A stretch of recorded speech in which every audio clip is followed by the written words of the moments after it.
Sasampa ng kasong libel at cyber libel, ito ang tinalakay ni Professor Antonio Contreras sa kanyang segment na Punto de Vista sa programang Rise and Shine Pilipinas. Ayon sa political analyst, bawat isa ay may karapatan sa isang magandang pangalan at reputasyon. Gayunman, iginiit ni Professor Contreras na dapat nakabase sa katotohanan ang ating mga pahayag at hindi sa narinig lamang.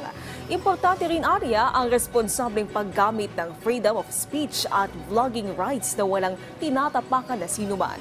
Sa huli, pinaalalahanan niya ang mga mamamahayag, komentarista at vloggers na maging maingat sa mga pahayag. Sa ngayon ay pinagdedebatihan pa kung mananatiling criminal offense ang kasong libel at cyber libel. Mag-ingat po tayo. Sabi nga nila, think before you click. At yan ay hindi lamang dapat yan dahil may batas. Yan ay dahil sa pakikipagkapwa-tao yan.